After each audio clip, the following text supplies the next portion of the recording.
Ya, jadi di dalam pertemuan kedua atau di dalam video ini nanti kita akan mengenal lebih dalam mengenai data warehouse. Ya, untuk materinya ini masih sama ya dengan pertemuan sebelumnya di pertemuan yang pertama, jadi masih di lanjutannya. Nah, kita sebelum melangkah lebih jauh ya mengenai data warehouse, kita flashback terlebih dahulu ya mengenai pertemuan minggu lalu, yaitu kita telah membahas apa itu data dan juga apa itu informasi ya di pertemuan minggu lalu ya. Masih ingat ya apa itu data dan apa itu informasi dan apa itu database? Pasti teman-teman masih ingat lah ya. Ini kalau masih sudah lupa, ini flashbacknya. Data itu merupakan suatu fakta yang dikenal, yang dapat dicatat dan direkam dalam bentuk angka, huruf, kemudian simbol ataupun yang lain sebagainya. Ya, tapi data ini belum bisa mendeskripsikan dengan jelas ini tuh angka apa, ini tuh simbol-simbol apa, ya. Nah, agar data itu bisa ditangkap oleh orang atau target ya yang akan menerimanya, maka data itu harus diolah oleh suatu sistem komputer. Yang mana data itu setelah diolah, setelah diproses menjadi suatu informasi ya. Dan informasi ini nanti bisa ditangkap dengan mudah oleh target man ya. Bisa jadi nanti dia lebih mudah memahami, kemudian juga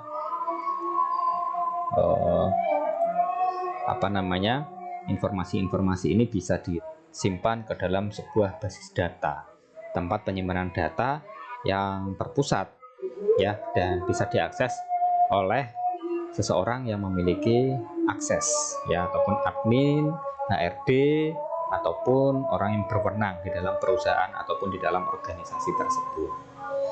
Nah, minggu lalu kita juga sudah memahami ataupun melihat evolusi dari perkembangan suatu database, yang mana dimulai dari 1960 ya, pengumpulan data, pembuatan data, IMS dan network DBMS ya, Integrate Management System IMS. Dan semakin berkembang sampai di tahun 2000 data manajemen dan juga muncullah data mining ya, data mining, penambangan data. Apa yang didapat dari data mining? Ada yang masih ingat? Ya, kalau kita menggali tanah kita akan mendapatkan emas ya, tapi kalau kita menggali data, menambang data, yang didapat apa? Pengetahuan ya. Jadi kalau kita memiliki data yang banyak dan tersimpan secara terstruktur, tertata rapi, kita bisa melihat, memprediksi yang akan datang itu akan terjadi seperti apa ya, kayak istilahnya kayak dukun ya, meramal ya, peramalan yang akan datang ya. Sebenarnya dunia penramalan itu juga melihat flashback beberapa tahun atau beberapa peristiwa yang sudah berlalu ya, melihat tahun sekian seperti ini, misalkan 2020 segini, 2021 segitu, 2022 segitu, oh pasti nanti 2003 persentasenya sekian ya. Dilihat beberapa tahun terakhir, setiap tahunnya naik atau turun berapa persen, dan nanti bisa untuk melihat beberapa tahun ke depan nah. Oke, ini evolusinya, dan ini ada beberapa contoh dari pemrosesan file sebelum adanya database ya, yang mana file ini nanti dia tidak bisa terpusat ya, artinya nanti data itu bisa simpang siur. Dan kemudian juga kemarin kita bahas ketergantungan ya antara program dengan data. Terus pemrosesannya juga kurang fleksibel dan kurang keamanannya. Oke ya, ini ya yang kemarin kita bahas. Dan juga ini ada contoh setelah menggunakan basis data, database, yang mana tadi berdiri sendiri-sendiri ini sel-sel satu ya. Dengan menggunakan DBMS kita bisa menyatukannya di dalam database, dan nanti di setiap application di sini itu siapa saja yang boleh mengaksesnya ya, itu ada user atau hak aksesnya ya. Ketika login dengan user admin, maka semuanya kita bisa manipulasi dalam arti menambahkan data, mengedit data yang salah, kemudian menghapus data ya, dan juga menampilkan seluruh data. Dan juga nanti ketika login menggunakan HRD misalkan, dia hanya bisa untuk melihat data saja, tidak bisa untuk menginputkan, tidak bisa menambah, mengedit, menghapus data, itu nggak bisa ya. Oke. Nah, ini pemrosesan basis data, dan ini keuntungannya ya, mengurangi redundansi ini yang utamanya ya, biar data itu tidak rangkap. Jadi nanti ketika dicek dari ujung ke ujung ya, itu datanya sama ya. Si A memiliki informasi data sisa stoknya itu ada 10 ya, nanti si B kalau ditanya sisa stoknya berapa ya sama 10, si C berapa 10, ditanya hal yang sama jawabannya ya harus sama dan secara real time. Ketika di situ tiba-tiba ada pengurangan karena laku atau sudah dikirim, ya datanya harus terupdate, harus berkurang juga. Oke, kita next ya. Ini sudah kita bahas. Yang belum menonton video pertemuan minggu lalu silahkan. Tapi di mana menggunakan basis data itu pasti juga ada kekurangannya ya. Di setiap sistem itu pasti ada kelebihan dan kekurangannya. Kalau dirasa banyak manfaatnya daripada kekurangannya, oke, kita manfaatkan itu. Tapi kalau banyak kekurangannya dibandingkan kelebihannya, ya udah tinggalkan saja. Begitu ya. Besar mana antara manfaat dan kerugiannya? Kalau kita melihat database pasti banyak manfaatnya ya. Nah, lalu bagaimana dengan data warehouse? Ya, lalu bagaimana dengan data warehouse? Kita sudah contohkan untuk file itu kemarin ada file Excel, file Word, yang mana dia terdiri atau berbentuk terpisah-pisah ya. Kemudian database ya, itu seperti apa. Nah, lalu bagaimana dengan data warehouse? Jadi data-data yang ada di dalam database itu akan dikumpulkan di dalam gudang ya, dari database misalkan penjualan, transaksi ya, kemudian dari inventory, dari SDM ya, masing-masing database atau masing-masing tabelnya nanti akan dijadikan satu ke dalam sebuah data warehouse ya. Oke, apakah ada pertanyaan ini minggu lalu ya? Nah, ini ada arsitektur dari sebuah data warehouse ya. Di sini ada external data source, kemudian ada operational database ya. Dari sumber eksternal pun kita juga bisa untuk memasukkan ke dalam data warehouse ya, yang mana data eksternal ini nanti dijadikan satu dengan data operasional ya, dan dia akan diekstrak, clean, transform, load, refresh ya.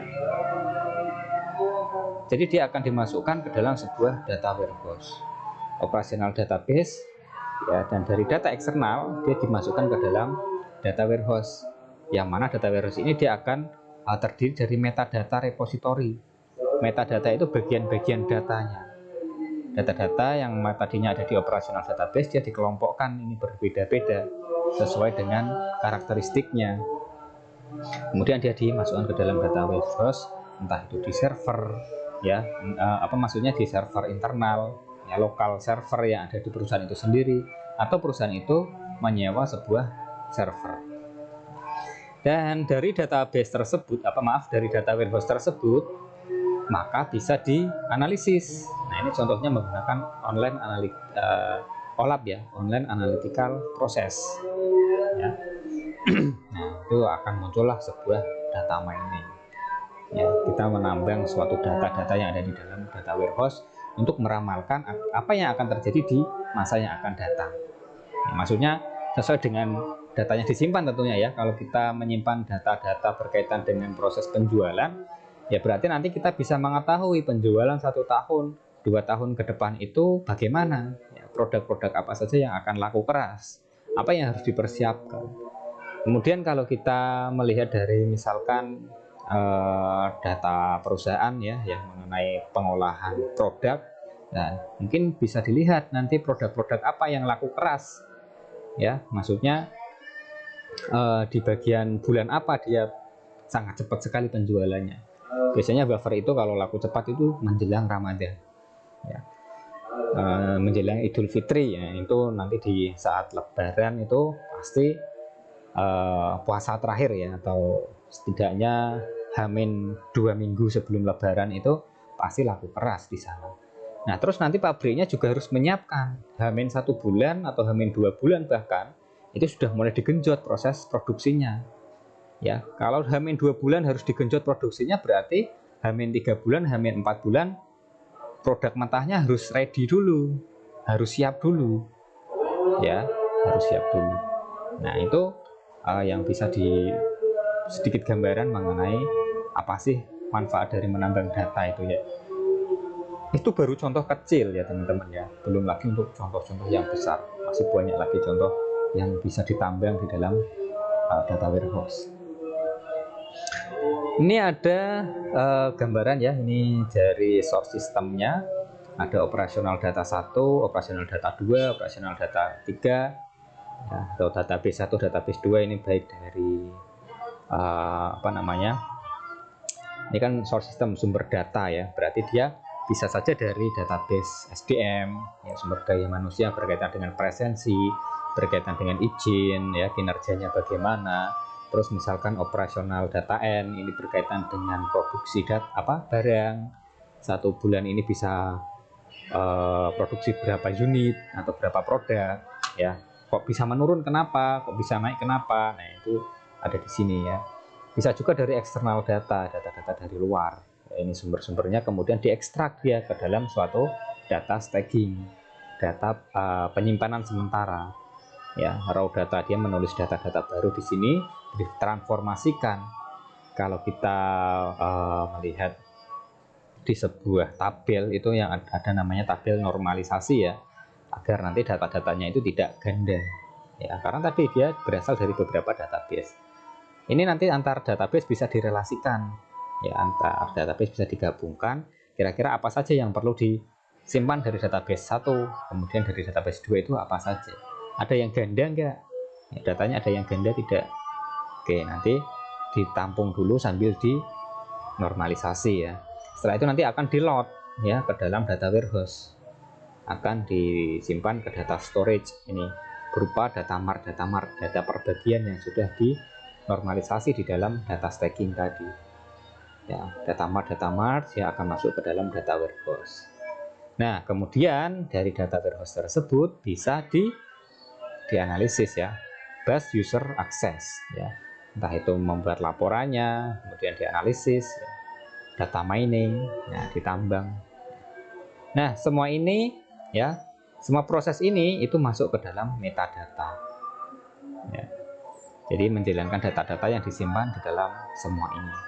Oke, lebih lanjutnya kita nanti pertemuan ke berapa itu juga akan membahas mengenai metadata. Oke ya, sampai sini bisa dipahami ya. Nah, saya yakin teman-teman hebat, pasti sudah bisa dipahami ya. Nah, selanjutnya berbicara mengenai arsitektur, masih sama ya di lanjutannya. Nah, ini ada contoh berbeda gambarannya saja ya. Di mana di sini ada sumber datanya ya, baik itu internal, baik itu eksternal. Ya, sama ya dengan tadi ya.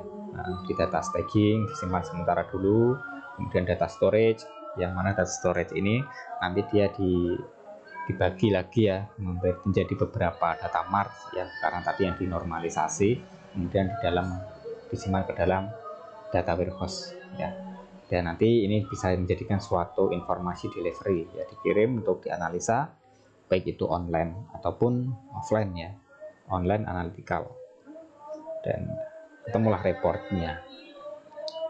Baik, kita next saja. Nah, dari penjelasan tersebut mungkin teman-teman sudah bisa memiliki gambaran sebenarnya data warehouse itu seperti apa ya. Dari yang sudah saya jelaskan dari pertemuan pertama ya, di video yang pertama dan yang kedua tadi kita juga membahas flashbacknya, teman-teman pasti sudah bisa mengartikan data warehouse ya. Jadi dia merupakan gabungan data dari berbagai sumber yang berbeda, yang kemudian memiliki variasi waktu ke dalam penyimpanan tunggal berdasarkan subjek yang dipilih untuk memudahkan pengaksesan serta membantu manajemen dalam mengambil keputusan. Tadi yang dimana di sini dijelaskan data yang dari sumber beberapa ini ya akan dikelompokkan berdasarkan subjeknya, disortir di dalam data staging ini, dinormalisasi sehingga dia menjadikan beberapa data mart, ya, data mart yang dipisahkan berdasarkan subjek. Ya. Data warehouse berisi salinan dari transaksi data yang terstruktur, ya, salinan, ya, karena tadi database itu kan bisa secara real time akan berubah sewaktu-waktu, yang tergantung dari kondisi. Misalkan ada produk yang datang, ya berarti inventorinya, stok barangnya menjadi menambah. Sebaliknya, kalau data dari gudang dikirim ke customer, ya, ke toko-toko atau ke diambil salesnya, ya, itu nanti akan berkurang, ya, real time dia. Sedangkan di dalam data warehouse itu kan dia tetap, dia tidak berubah-ubah, dia sudah selesai barangnya di bulan itu tuh, sudah selesai berapa proses pengirimannya dan berapa proses penerimaannya selama 1 bulan ini sudah selesai, baru ditampung ke data warehouse. Jadi data yang sudah berlalu, ya, yang tidak real time. Kalau yang data bulan ini kan masih berjalan terus, mungkin besok mengalami penambahan, pengurangan, ya, sedangkan di data warehouse itu sudah fix, ya, sudah selesai, dia nggak boleh diproses-proses lagi, nggak boleh ditambah kurang, ya. Kalau masih bisa ditambah kurang, ya jangan dimasukkan ke data warehouse dulu. Ibarat kata apa namanya, kita memiliki suatu barang, ya, barang itu masih kita pakai, ya jangan ditaruh di gudang dulu, ya, jangan taruh di gudang dulu. Buku catatan ini masih dipakai untuk mencatat transaksi di bulan September atau di bulan Oktober, jangan disimpan dulu, nanti disimpannya kalau sudah berlalu, ya, bulan ini sudah berlalu, sudah tidak dipakai, baru kita tampung ke dalam data warehouse. Baik, sampai sini kalau ada yang tanyakan boleh teman-teman catat dulu atau boleh tuliskan di kolom komentar, ya.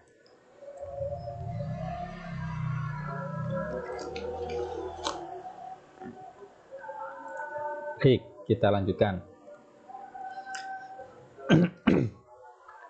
Pengertian yang lain menurut ahli Inmon, data warehouse itu sebuah koleksi basis data terintegrasi yang berorientasi pada subjek, dirancang untuk menyediakan informasi yang diperlukan bagi pengambil keputusan. Lagi-lagi terintegrasi, dan lagi-lagi basis data. Intinya dia merupakan suatu data yang tersimpan di dalam database dan saling terintegrasi. Ya, si Imon itu mengatakan seperti itu.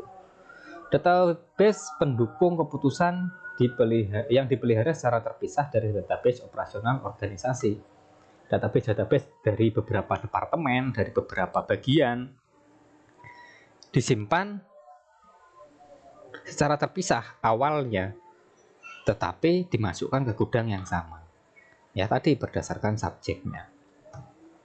Kemudian menurut Turban dan kawan-kawan, ini menjelaskan atau berpendapat data warehouse merupakan repositori fisik di mana data relasional secara khusus untuk memberikan layanan seluruh perusahaan, memberikan data dalam format yang standar. Menurut Kimball, replikasi data transaksi yang terstruktur dikhususkan untuk querying dan analisis, ya, tadi setelah data itu dikumpulkan semua baru dianalisis, dikuerikan, digabung-gabungkan antara database satu dengan database yang lainnya. Nah, ini ada contoh prinsip dari sebuah data warehouse, ya teman-teman.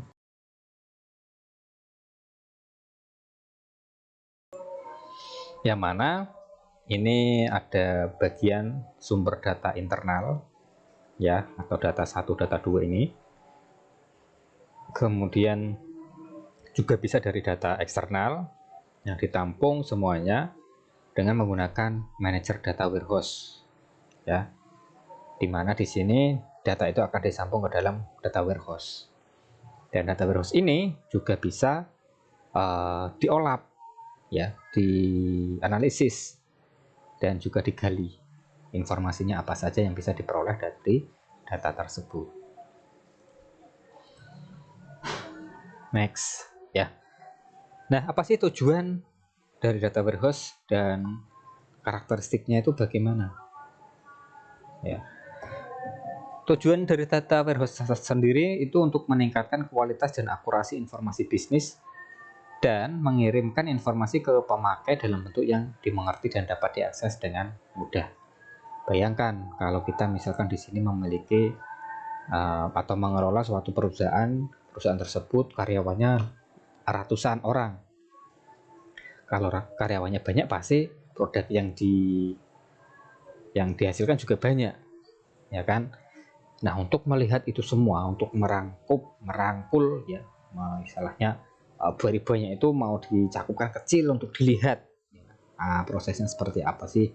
Nah, kita harus memerlukan suatu teknologi ya, dan data-data itu kalau ditulis di buku mungkin satu buku nggak cukup ya, misalkan selama 1 bulan saja nggak cukup.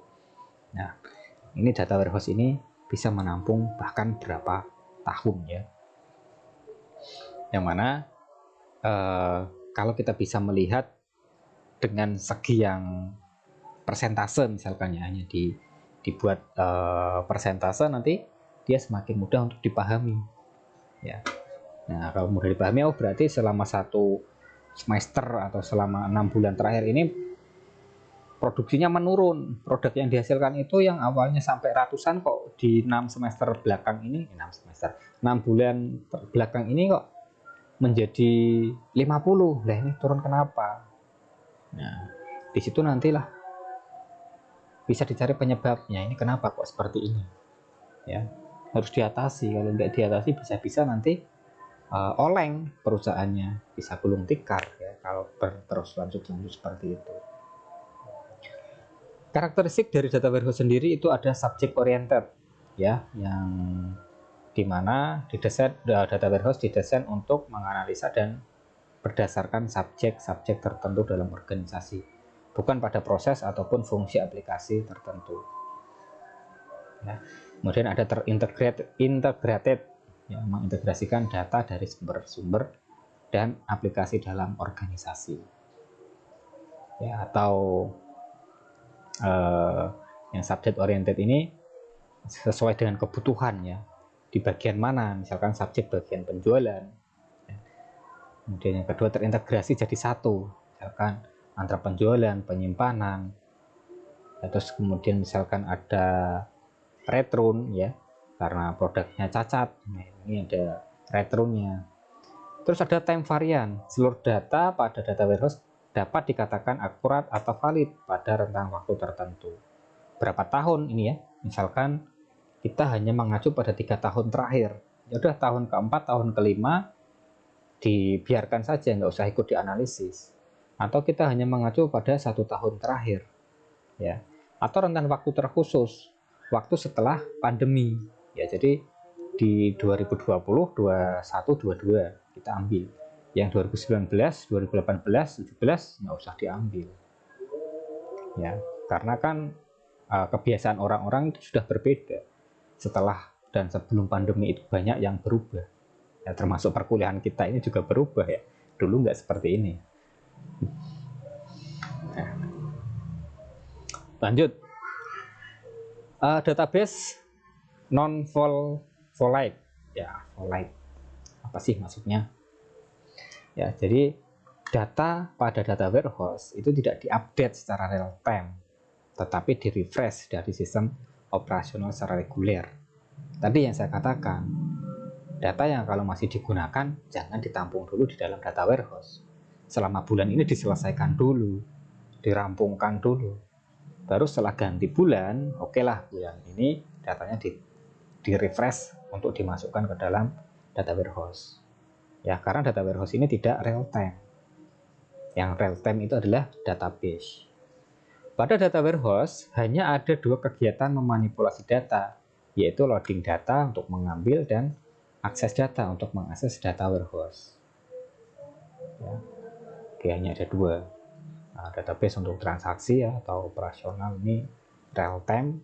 Data warehouse untuk dianalisis itu tidak real time. Bagaimana bisa dianalisis kalau data ini tuh masih berubah-ubah ya, jadi selesaikan dulu baru nanti bisa dianalisis.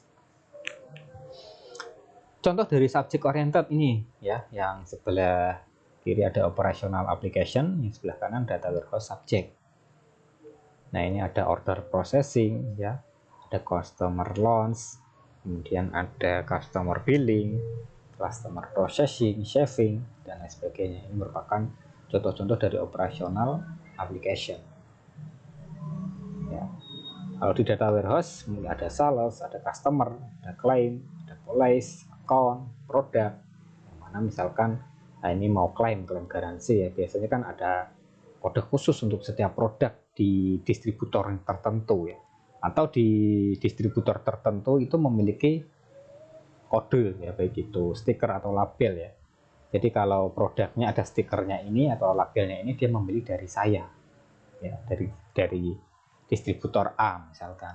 Jadi nanti nggak bisa beli barangnya di distributor B kok ingin ngeklaim garansinya di distributor A ya. Mungkin ada beberapa produk yang menerapkan seperti itu. Nah, selanjutnya ada data yang subject oriented. Ya, ini data yang disusun menurut subjek. Dia hanya berisi informasi yang penting bagi pemrosesan decision support. Ya, misalkan barang ini kok banyak sekali lakunya, ya berarti kita harus stok yang banyak. Ya, menurut subjek, informasi-informasi yang penting saja. Database di mana semua informasi yang tersimpan dikelompokkan berdasarkan subjek tertentu, misalkan ada pelanggan, gudang, pasar, sales, dan sebagainya. Dan semua informasi tersebut disimpan dalam suatu sistem yang disebut data warehouse.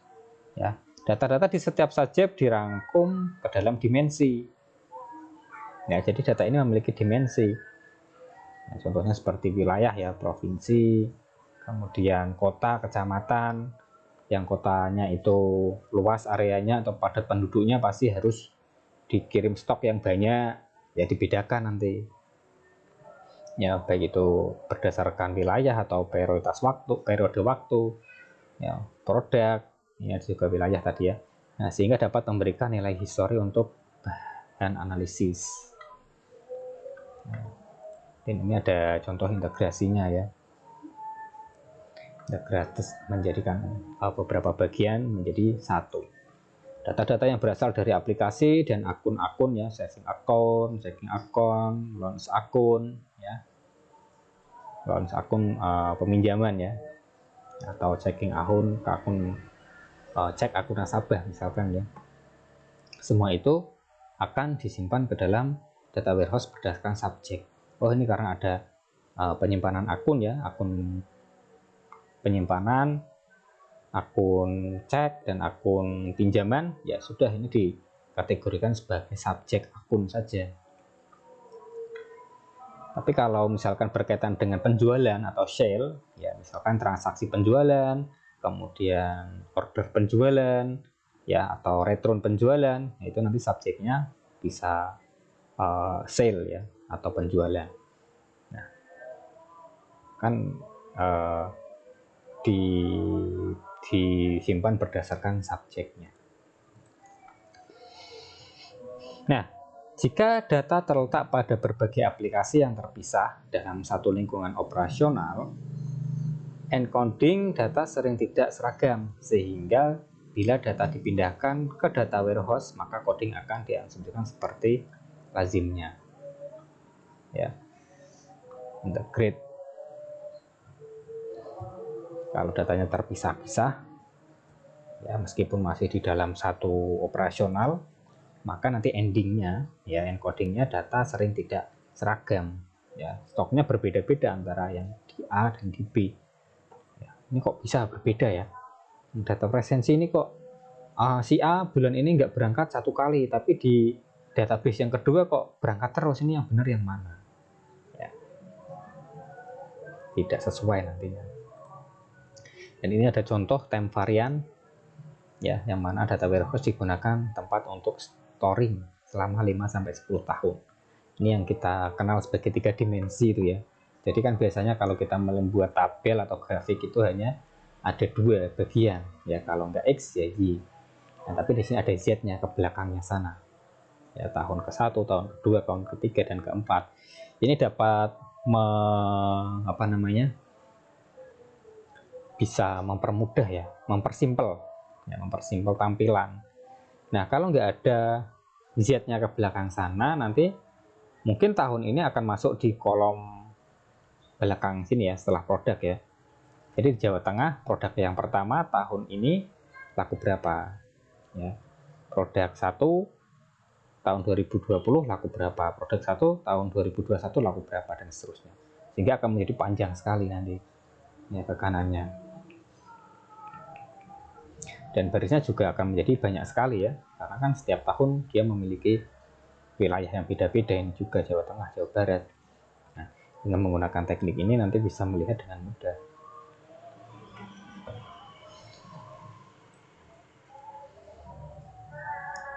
Non-volatile ya, data tidak dapat diperbarui atau dirubah tetapi hanya dapat dibaca saja. Itulah ciri dari data warehouse. Oke, next. Ini ada sumber data dari data warehouse ya, data operasional dalam organisasi, misalkan basis data pelanggan dan produk perusahaan, atau sumber eksternal yang diperoleh, misalkan nih contohnya dari internet, basis data komersial, basis data pemasok atau pelanggan lainnya ya. Nah, atau pengunjung web kita itu 1 bulan terakhir itu menambah jadi berapa ya. Atau informasi-informasi yang lainnya yang bisa diambil dari sebuah internet ya. Nah, apa yang sedang viral di bulan-bulan ini, apa yang sedang trending ya, kita bisa ambil itu. Ya, saat ini masih marak es teh ya. Nah, jadi coba kita kembangkan juga produk es teh. Es teh viral ya. Berbagai data yang berasal dari berbagai sumber digabungkan dan diproses lebih lanjut oleh manajer data warehouse dan disimpan dalam basis data tersendiri ya. Dan nanti ketika sudah selesai baru ditampung ke data warehouse, dijadikan satu berdasarkan subjeknya.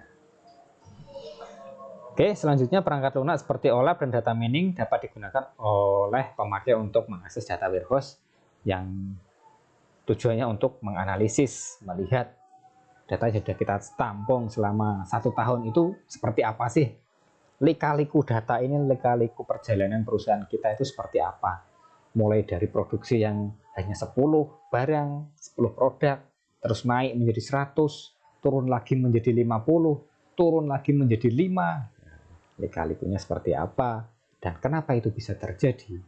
Oh, ternyata saat anjlok itu saat terjadi pandemi di tahun 2020. Nah, itu wajar-wajar saja. Saat itu mengalami peningkatan. Nah, ini kenapa ini kok bisa meningkat?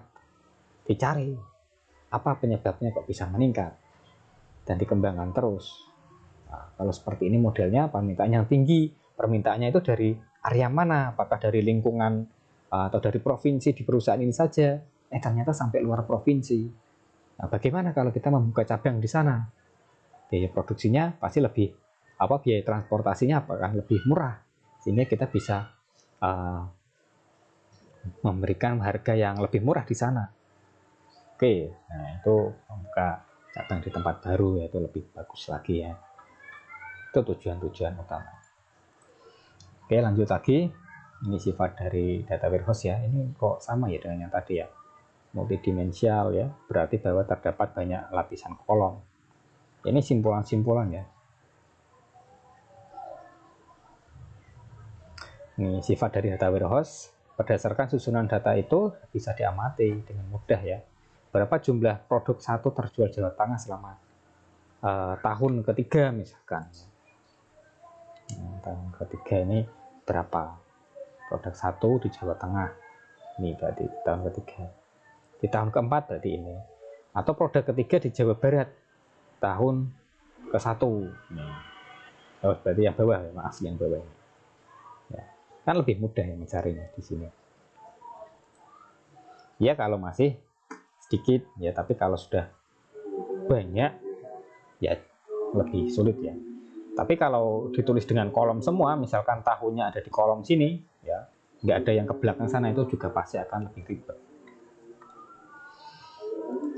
Oke, pemanfaatan data warehouse itu saat ini banyak sekali dimanfaatkan di berbagai departemen ya, atau di berbagai bagian, mulai dari retail, ya, pabrik, keuangan, ya, perusahaan penerbangan, pemerintah, manajemen aset, ya, dan tidak hanya perusahaan-perusahaan besar saja. Ya, saat ini perusahaan-perusahaan menengah ya sudah banyak yang menggunakan. Ya, karena teknologi itu berkembang secara cepat, pesat. Banyak orang yang sudah bisa menggunakan teknologi, sehingga siapa saja ingin untuk memanfaatkan ini. Karena kedepannya akan baik sekali ya kalau kita menampung suatu data menggunakan data-data yang sudah ada sebelumnya. Oke ya, kiranya itu untuk pertemuan yang kedua di sini membahas mengenai data warehouse, dan kita akan jumpa lagi di pertemuan selanjutnya. Jangan lupa presensi bagi yang belum ya. Oke, saya Dendi Kurniawan, sampai jumpa di pertemuan selanjutnya.